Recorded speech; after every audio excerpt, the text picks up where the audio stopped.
Hola, mi nombre es Ariana Delfín, soy estudiante del tercer trimestre de diseño gráfico y en esta oportunidad voy a hablar un poco sobre conceptos básicos para la composición fotográfica. Ok, vamos a abordar 4 conceptos importantes para poder hacer cualquier toma. Es indispensable tener este tipo de conocimiento. La primera sería la ley de la mirada.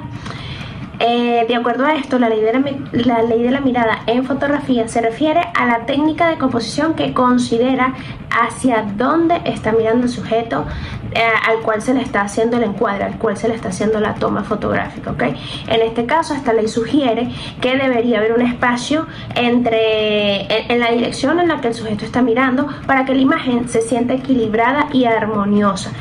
Es decir, si el sujeto se encuentra del lado izquierdo de todo el encuadre, si se encuentra del lado izquierdo y su mirada va hacia el lado derecho, la intención es que haya un espacio equilibrado, que haya un espacio lo suficientemente distanciado y que permita hacer como ese enfoque, permita visualizar lo que quizás él está viendo, lo que él está visualizando.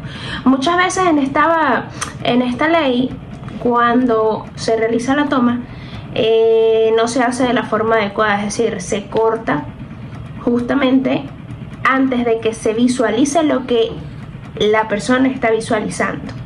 Bien, entonces eso trae un poquito de conflicto porque no termina como de encajar, como que tener una finalización esa toma.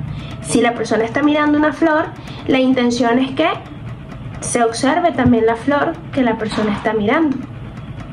Así se mantiene el equilibrio, hay quizás una especie de conexión emocional con lo que está visualizando en ese momento y hay un espacio en la dirección en la mirada, o sea, no es solamente una mirada al vacío, sino que tiene una intención, un enfoque directo, y eso es lo que se trata de transmitir en esa toma.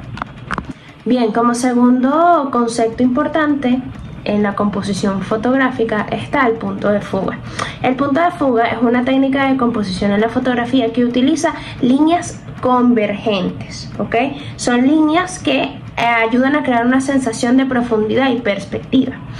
Es decir, estas líneas pueden ser reales o implícitas y convergen en un punto directo en el horizonte, conocido como punto de fuga, ¿ok? Estas líneas hacen que el espectador, que quien esté viendo la foto, pueda centrarse en ese punto visual, en ese punto de fuga, y justamente da a la toma, da profundidad y da perspectiva, ¿ok? Se puede lograr a través quizás de, no sé, rieles de trenes, incluso edificios. O sea, siempre lo importante aquí es que hayan líneas paralelas, líneas rectas que vayan en un punto de convergencia, que se vayan encontrando, y así da esa sensación de ese punto fijo que va a mirar la persona que esté viendo la fotografía, y da ese tipo de sensación de profundidad, que es lo que se quiere en esa toma. Ahora vamos a abordar un poquito lo que son las líneas curvas y rectas en la composición fotográfica. Estas líneas curvas y rectas son herramientas poderosas para el fotógrafo, para así dirigir la mirada o hacer dirigir la mirada del espectador y transmitir emociones y crear una composición realmente armoniosa y atractiva visualmente.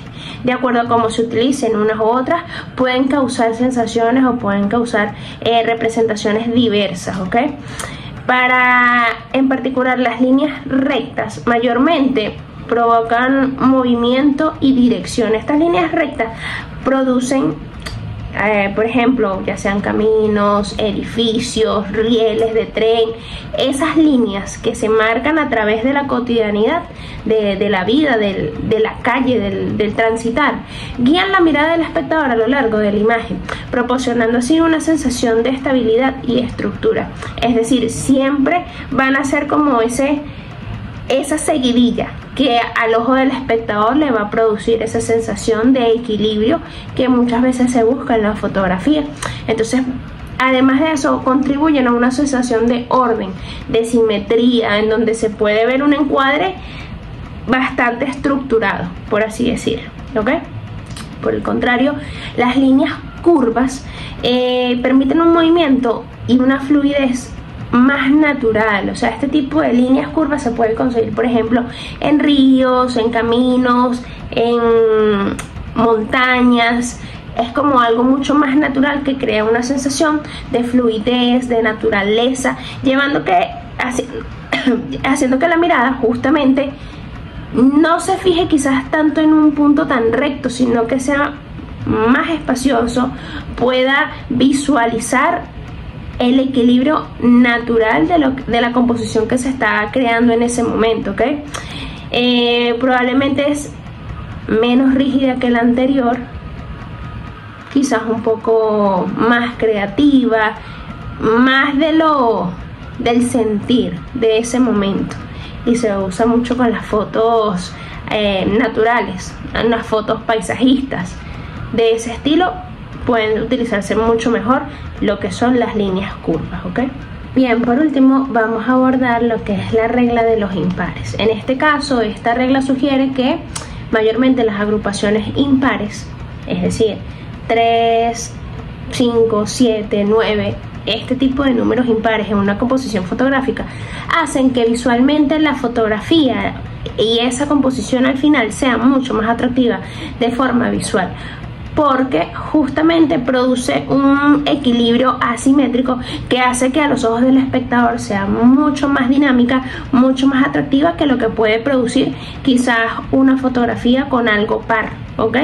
Esta regla se basa mayormente en una percepción humana, en donde la composición impar hace que la parte estática, la parte tan cuadriculada, se quede de un lado y haga resaltar justamente esos números impares, esos elementos que están dentro de la composición fotográfica, pero que preferiblemente sean impares, hagan su trabajo al momento de exponerse a través del lente de la cámara, ¿ok?